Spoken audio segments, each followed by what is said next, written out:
좀처럼 물가가 잘 떨어지지 않고 있습니다. 그래서 이 높은 기준금리가 장기간 유지될 가능성을 대비할 때예요. 과거 2006년, 2007년 사이에 기준금리가 5% 중반에서 꽤 오래 움직였는데 앞으로도 이런 수준으로 올라가서 이렇게 1, 2년 유지될 가능성이 굉장히 크다. 이런 지표들이 속속 나오고 있어요. 특히 무엇 때문에 그러냐? PC 물가지수라는 게 있습니다. 좀 이따 설명을 드리겠지만 미연준에서 기준금리를 결정할 때 가장 중요하게 보는 게 이 개인소비지출 물가지수라는 겁니다. 그 중에서도 근원 PC 물가지수가 가장 중요하거든요. 근데 이게 잘 안 떨어져요. 4월 말에 발표된 PC 물가지수는 전년 동기 대비로 4.2%, 이게 파란색, 그래도 잘 떨어지는 움직임을 보였는데 갈색 보시면 근원 PC 물가지수가 4.6%로 잘 안 떨어집니다. PC 물가지수가 많이 떨어졌으니까 이런 흐름이 나오는 건 괜찮은 거 아니냐 이렇게 생각할 수 있어요. PC 물가지수는 에너지랑 식품이 포함되어 있습니다. 그 중에 특히 여기 국제유가가 최근에 오펙 플러스에서 166만 배럴을 추가적으로 감산을 하겠다 이렇게 얘기를 했는데도 불구하고 국제유가가 계속 떨어지고 있죠. PC 물가지수가 이렇게 떨어지는 흐름이 잘 나오는 건 국제유가의 영향이 가장 큽니다. 자, 근데 가격 변동이 이렇게 큰 식품하고 에너지가 물가에 포함이 되면은 실제적으로 우리가 생활할 때 들어가는 이런 물가라든가 이런 것들을 반영하기 쉽지가 않죠. 그래서 식품과 에너지만 쏙 뺀 게 이 근원 물가지수라고 하는 겁니다. 특히 우리가 식당 같은 데 갔을 때 원래 한 9,000원, 8,000원 하던 걸 10,000원으로 메뉴를 바꿨어요. 그러고 나면 다시 농산물 가격이 떨어진다고 식당에서 그 메뉴 가격을 다시 8,000원 밖에 떨어뜨립니까? 안 하죠. 메뉴를 다 뜯어 고치고 이런 것도 번거롭고, 자, 일단 10,000원으로 옮겨놓으면 그 다음엔 잘 안 떨어져요. 자, 이렇게 변하지 않는 물가를 측정하기 위해서 만들어진 게 이 근원 PC 물가라는 건데, 확대를 해봤습니다. 요 갈색이 우리가 가장 중요하게 봐야 할 근원 PC 물가지수예요. 이게 2%까지 이렇게 떨어져야 미연준이 기준금리를 인하를 합니다. 그 전까지는 뭐 동결을 계속 유지한다던가 그런 식으로 가는 거죠. 근데 이 떨어지는 각도를 보세요. 지난 2022년부터 최근 2023년까지 물가가 한 1% 떨어지는데 한 1년 2개월 정도나 걸렸어요. 이런 속도로 가면은 내년에 가도 한 3. 몇 프로, 후년에 가도 2. 몇 프로, 그리고 한 번 더 떨어져야 2%. 재수 없으면 한 3년 정도는 지나야 미연준이 기준금리를 낮출 수도 있다. 뭐 이런 걱정이 딱 들죠. 떨어지는 속도가 워낙에 느리니까. 그렇기 때문에 이대로 가다가는 굉장히 오랜 기간 5% 이상의 고금리가 유지될 수 있다. 그래서 경기 침체가 없다면 장기간 고물가 고금리가 예상된다. 이런 전망이 커지고 있어요. 실제로 이번 발표된 PC 물가지수에서도 그렇게 나타나고 있고요. 그럼 이렇게 고금리 상황에서 가장 중요한 문제는 뭘까요? 연체율입니다. 이자를 낼 수 있으면 아무런 문제가 안 생겨요. 하지만 이자를 못 내기 시작하는 순간 디폴트가 나고 경기 침체가 발생을 하게 되는데, 여기 그림 보시면은 이게 올라가는 것들이 있습니다. 이게 신용카드 대출과 소비자 대출만 올라가고요. 부동산 대출이랑 기업 연체율은 둘 다 떨어지고 있습니다. 일단 부동산 기업 대출은 후행합니다. 가장 먼저 이제 소액으로 돈을 빌리는 이런 신용카드 있죠. 이런 거에서 신용이 낮은 사람들이 먼저 연체를 하고 그 다음에 소비자 대출 전체에서 연체가 일어나죠. 그렇게 되면은 소비가 위축이 되고요. 주택은 거의 최후의 보루입니다. 주택 대출에서 연체 일어나면은 집을 뺏길 수 있으니까 요거는 뭐 거의 연체되기 좀 어렵고, 마지막으로 소비자들이 소비를 위축하고 기업의 실적마저 나빠지고 기업들이 대출을 못 갚기 시작하면 그때는 진짜 경기 침체가 오고 주식시장 폭락하는 거예요. 그래서 여러분들이 꼭 기억해 두셔야 될 게, 기업의 대출 연체율이 증가하면 역사적으로 폭락이 진짜 임박한 겁니다. 2000년부터 주식시장 빠졌는데 기업들의 대출 연체율이 늘어났죠. 그리고 2007년부터 역시나 대출 연체율이 늘어나면 큰일 나고, 2015년부터 시작해서 2016년 중국발 부채 위기 때, 코로나 때는 또 급작스럽게 터졌긴 했지만 어쨌든 이때도 연체율은 좀 늘어나긴 했어요. 그러면 지금은 어떤 상황이냐? 아직 급증하진 않습니다. 근데 이게 얼마 있다 막 이렇게 된다. 그러면 이제 그때는 진짜 난리가 나는 거죠. 그럼 이제 폭락이 거의 임박한 그런 상황에 이런 현상이 나타나는 거예요. 자, 이런 설명을 드리고 나면 여러분이 주의할 점이 있습니다. 아, 그러면은 아직도 이 기업 대출 연체율이 이게 갈색인데 이게 올라가기까지는 한참 남았네. 이게 당장은 안 오르고 있지 않냐.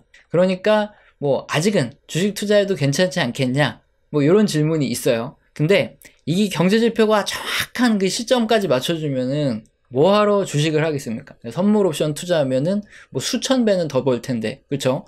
경제지표라는 거는 이게 경고음을 내줄 수 있는 자료예요. 그러니까 지금 가장 빨리 연체가 일어나는 신용카드랑 소비자 대출 연체율은 어쨌든 올라가는 추세에 있으니까 이게 이렇게 올라가다가 시간이 지나면은 이제 문제가 확산되고 부동산도 그렇고 기업 대출도 이렇게 연체율이 높아지면 이제 그때 뭔가 뻥하고 터지겠다.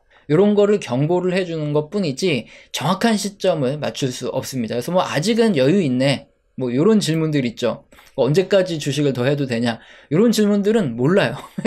그걸 정확하게 맞출 수 있는 게 경제지표가 아니기 때문에 그런 예측, 뭐 그런 대응은 절대 금지하셔야 된다. 그래서 알아서 지금 이제 리스크 관리에 조금씩 들어가는 게 맞고, 이렇게 지난 2006년부터 2007년 이때까지처럼 5% 중반 수준으로 기준금리가 올라갈 것 같죠. 그리고 나서 이게 1년 이상 이어지면은 그때부터 문제가 생깁니다. 기준금리가 높다. 그러면 대출금리도 전반적으로 높아지는데, 일단 개인 신용대출은 이자가 엄청나게 높잖아요. 기본적으로.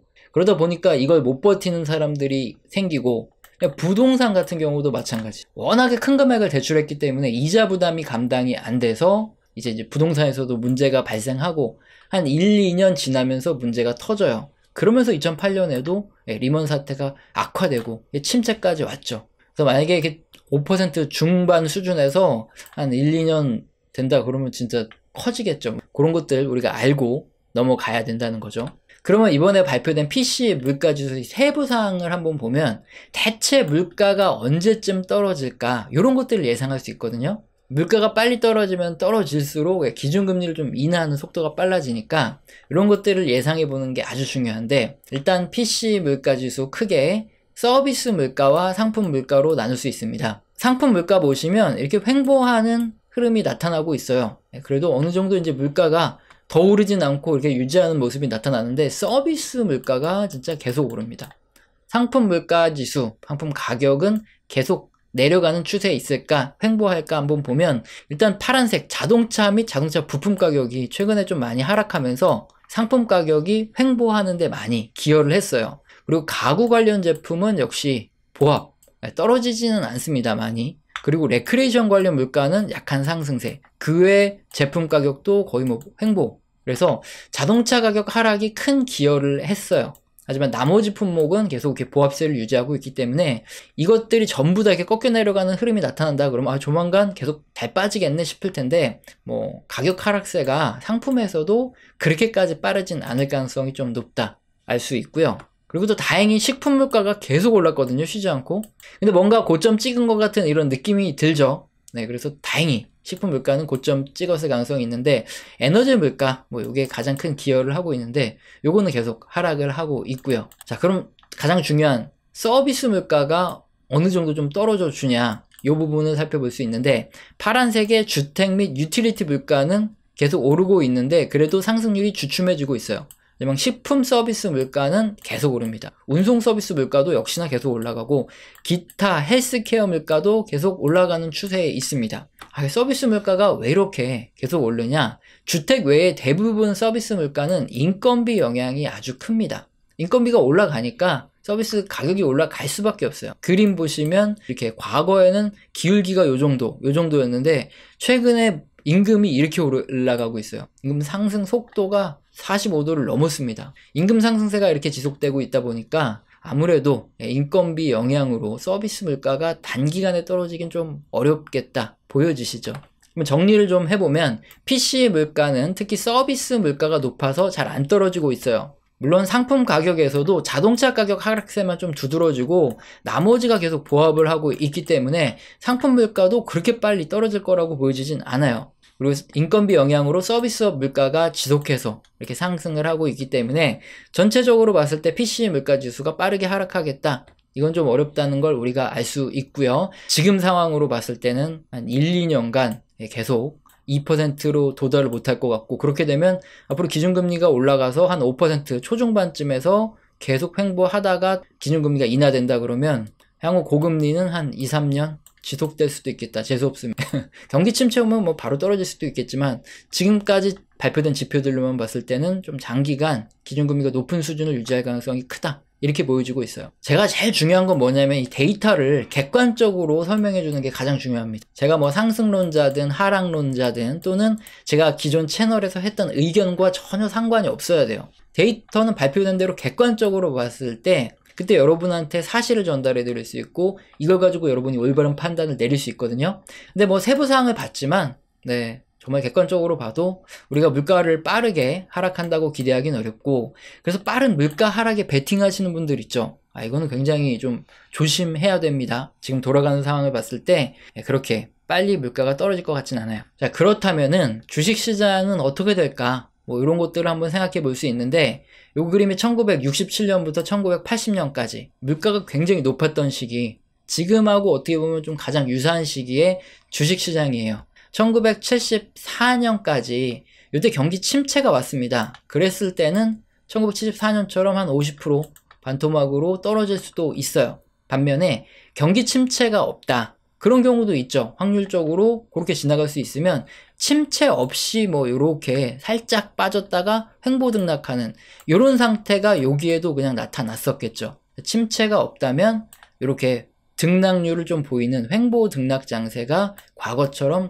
나타날 가능성이 크다. 한 2, 3년간 그렇게 볼 수 있겠죠. 그래서 두 가지 시나리오를 생각해 볼 수 있는데 자, 그럼 경기 침체가 올 것인가? 가장 궁금한 부분인데 솔직히 경기 침체가 올 확률은 이전 경제 지표들 다 확인했을 때 점점 높아지고 있는 건 사실이지만 확률이기 때문에 안 올 수도 있어요. 비가 올 것인가 아닌가의 문제예요. 기상청에서 비가 올 확률이 높다. 그러면 우리는 우산을 챙겨가는 게 좀 마음이 편하죠. 그래서 점점 침체 확률이 높아진다 그러면 보수적인 분들은 우산을 좀 챙기겠죠. 리스크 관리를 한다는 소리고 침체가 안 온다면 이것도 문제인데 앞서 보여드린 대로 이렇게 횡보 등락 장세에서는 이게 흔히 종목 장세라 그러죠. 이거 고수의 영역입니다. 트레이더 분들이라든가 이게 종목을 잘 보는 스윙 투자자들 뭐 이런 분들이 치고 빠지고 잘하면서 돈을 많이 버는 시장이고 하지만 초보들은 이 종목 장세에서 많이 말아먹어요. 왜냐? 순환매라고 들어보셨죠? 테마도 그렇고 기관들의 자금도 그렇고 이렇게 횡보 등락 장세에서는 계속 돕니다. 뭐가 좀 많이 빠졌으면 글로 가기도 하고 이슈에 따라서 어떤 종목이 좀 더 많이 올라가기도 하고 여기 또 사이클이 계속 돌아요. 근데 이제 개인들, 초보 투자자분들은 이게 이슈 보고 들어가다 보니까 고점을 계속 잡아요. 그러면서 손절하고 하면서 특히 종목 장세에서 많이 계좌가 녹아내립니다. 그래서 개인 투자자분들, 초보분들은 이런 순환매에 좀 조심을 하셔라. 이 말씀을 드리고 싶습니다. 오늘은 PC 물가 지수를 통해서 향후 물가가 빨리 떨어질 것인가, 그러면 금리는 어떻게 될 것인가를 한번 객관적으로 알아봤고 주식시장은 어떻게 될지도 한번 살펴봤습니다. 우리 채널에서는 영상 시청하시고 도움되셔서 후원 주시는 감사하신 분들이 계십니다. 제가 말로만 때우지 않죠. 리액션 제대로 합니다. 한 달 교육을 진행드리고 매주 진행을 하고 있어요. 여기서는 거시경제의 사이클뿐만 아니라 각 산업의 사이클, 거기 속한 종목과 기업들에 대한 이야기도 나오겠죠.